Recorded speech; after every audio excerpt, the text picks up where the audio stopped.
तो हम last video में यहाँ पर पहुँचे थे। हमने ये कहा था कि हमने एफ ऑफ आर के इफ़ेक्ट को देखा था और हमने ये कहा था कि इसका इफ़ेक्ट हमने नेगेटिव लेना है। और इसका मतलब क्या होगा कि जो लार्जेस्ट एल होंगे हमारे पास वो उनकी वो क्या होंगे यानी एल की वैल्यू जहाँ पर लार्जेस्ट होगी तो वो उसको डाउनवर्ड पुश कर देगा। तो यही बात मैंने आपको बताई थी कि एल की वैल्यू जितनी बड़ी होगी उतनी स्प्लिटिंग ज़्यादा होगी, यानी एल इज इक्वल्स टू 0 पे एस शेल होता है तो स्प्लिटिंग नहीं होगी। 1 पे पी सब शेल होता है तो पी सब शेल में हमारे पास कुछ स्प्लिटिंग होगी। फिर हमारे पास एल इज इक्वल्स टू 2 हो गया तो डी शेल आ गया, तो डी सब शेल में लार्ज स्प्लिटिंग होगी। इसके बाद एफ सब शेल में उससे ज़्यादा लार्ज स्प्लिटिंग होगी। तो हमने अपने लास्ट टॉपिक में एनर्जी लिखी थी जो कि n plus 3/2 H cut omega के इक्वल थी और n is equals to 2n plus L था। तो इससे हमने अपने ये शेल्स बनाए थे, ठीक है। ये वाले शेल्स अगर आपको याद हो तो लास्ट में 1p 2s 1d और ये सारे शेल्स हमने बनाए थे। अब हमने इन शेल्स में देखनी है स्प्लिटिंग।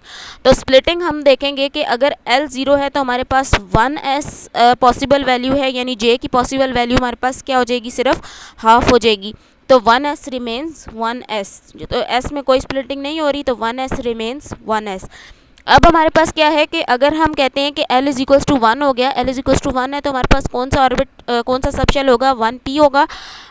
अब J की हमारे पास कितनी वैल्यूज़ हो सकती हैं, J की हमारे पास दो वैल्यूज़ हो सकती हैं, L प्लस हाफ और L minus half. L plus half से 3/2 आ जाएगी और L माइनस हाफ से हमारे पास 1/2 आ जाएगी। तो हमारे पास जो इक्वेशन नंबर ए थी उससे में हमने 3 हाफ निकाली, तो ये हमें क्या करेगा, इक्वेशन नंबर 3 जो है वो हमें पॉजिटिव वैल्यू देगी। लेकिन क्योंकि एफ ऑफ आर नेगेटिव था, ये बात मैंने ऊपर भी एक्सप्लेन की थी, एफ ऑफ आर नेगेटिव था तो इसका इफेक्ट नेगेटिव हो जाएगा। तो इसका मतलब है कि जो 3 हाफ वाली वैल्यू है ये गोज डाउन हो जाएगी, ठीक है। यहाँ पर देखें जो 1p 3 हाफ है वो नीचे आ जाएगा।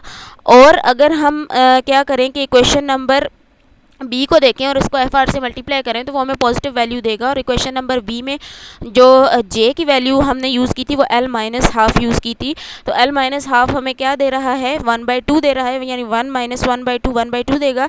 तो ये हमारे पास कहाँ चला जाएगा, अपर स्टेट में चला जाएगा। इसी तरह अब हमारे पास जो 1d है तो d में जो स्प्लिटिंग होगी, d के लिए l की वैल्यू होती है 2 प्लस हाफ 5/2, 2 माइनस हाफ 3/2। तो जो 5/2 वाला है वो डाउनवर्ड आ जाएगा और 3/2 वाला अपवर्ड चला जाएगा और 2s वाले में यानी s की स्प्लिटिंग नहीं होगी। इसी तरह जो अब हमारे पास 1f है तो f के लिए जो l की वैल्यू है वो क्या हो जाएगी, 3 हो जाएगी। तो 3 प्लस हाफ क्या हो जाएगा, 7/2 और 3 माइनस हाफ क्या हो जाएगा, 5/2 हो जाएगा। और इसी तरह हमारे पास जो p है उसकी हमने पहले देख ली कि 3 हाफ और 1 हाफ है। इसी तरह g के लिए क्या हो जाएगा, 9 हाफ और 7 हाफ। इसी तरह d के लिए हमने यहाँ पर बना लिया 5 हाफ और 3 हाफ और s के लिए हमने बना लिया 1 हाफ। फिर हमारे पास h के लिए है, h की बात आ जाती है, h के लिए 11 हाफ एंड 9 हाफ, f के लिए हमारे पास 7 हाफ एंड 5 हाफ और p के लिए हमारे पास 3 हाफ एंड 1 हाफ आ जाएगा। और i के लिए इसी तरह हमने 13/2 और 11/2 5/2 एंड 7/2 और ये सारे तो हमने अभी पहले डिस्कस कर लिए हैं। अब हमने ये देखना है कि इनके अंदर कितने न्यूक्लियॉन्स हम फिल कर सकते हैं। तो S के अंदर हमारे पास कितने न्यूक्लियॉन्स हो सकते हैं, 2 न्यूक्लियॉन्स हो सकते हैं। उसके बाद ये जो दोनों हैं हमारे पास, ये दोनों एक दूसरे के क्लोज हैं तो ये एक ग्रुप बना रहे हैं पूरा। तो P1 हाफ में हमारे पास कितने आएंगे, 2 न्यूक्लियॉन्स होंगे और 3 हाफ में हमारे पास 4 न्यूक्लियॉन्स होंगे। अब अगर हम देखें तो D के जो 5 हाफ है उसमें 6 होंगे और 3 हाफ में 4 होंगे और S के जो 1 हाफ है उसमें 2 हो जाएंगे। फिर इसी तरह F 7 हाफ में 8 हो गए, P 3 हाफ में 4 हो गए, P 1 हाफ में 2 हो गए, F 5 हाफ में 6 हो गए, G 9 हाफ में 10 हो गए। तो इसी तरह हमारे पास जो G 7 हाफ है ये तो सारे मैंने आपको पहले बता दिए, G 7 हाफ में 8 हो जाएंगे, H 11 हाफ में 12 हो जाएंगे, H 9 हाफ में 10 हो जाएंगे। और इसी तरह अब हम केसेस को देखेंगे। तो अब हम देख लेते हैं कि ग्रुप कौन से बन रहे हैं। फर्स्ट ग्रुप ये बन रहा है, इसमें कितने न्यूक्लियॉन है, 2 हैं। सेकंड ग्रुप हमारे पास ये बन रहा है, इसमें कितने न्यूक्लियॉन्स हैं, 4 + 2 6 न्यूक्लियॉन्स हैं। और ये 6 + 2 हमारे पास क्या दे रहे हैं, 8 दे रहे हैं। तो पहला मैजिक नंबर यहाँ से आ गया। नेक्स्ट ग्रुप हम देखते हैं। नेक्स्ट हमारे पास इन तीनों का ग्रुप है तो ये 6 + 4 10 + 2 12। तो 12 हमारे पास ये आ गए और 12 + this 8 gives 20। Next magic number आ गया। उसके बाद हमारे पास ये जो F7 हाफ है ये एक अलग से ग्रुप बना रहा है, तो इसका अलग से ग्रुप है और इसमें कितने न्यूक्लियॉन्स हैं, 8 न्यूक्लियॉन्स हैं। तो 8 + 20 28। तो देखिए यहाँ पर वर्किंग हो रही है, 20 से ऊपर भी हमारे पास 28 आ गया। अब हमारे पास जो नेक्स्ट ग्रुप है वो कौन सा है, वो है P3 हाफ, P1 हाफ और F5 हाफ और G9 हाफ। यानी ऊपर वाले एक इसका जो है हमारे पास एक लेवल वो डाउनवर्ड आके नीचे वाले इस ग्रुप के साथ मिल गया।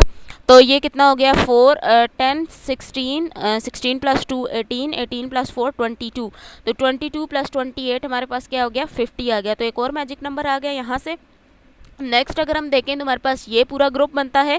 इस ग्रुप में कितने हैं हमारे पास टोटल, इनको काउंट कर लें तो ये 32 बनते हैं और 32 न्यूक्लियॉन्स में को 50 में ऐड करें तो 82। तो ये नेक्स्ट हमारे पास मैजिक नंबर आ गया। और इसी तरह अगर हम करेंगे तो हम देखेंगे कि नेक्स्ट जब हम इस लेवल को ऐड करेंगे पूरे को तो हमारे पास 126 आ जाएगा। तो ये सारे मैजिक नंबर्स हमारे पास आ गए इस केस में। तो यहाँ पर आके हमारा ये लेक्चर कंप्लीट हो गया। हमने यही चीज़ निकालनी थी कि किस केस में हमारे पास ये वर्क करेगा।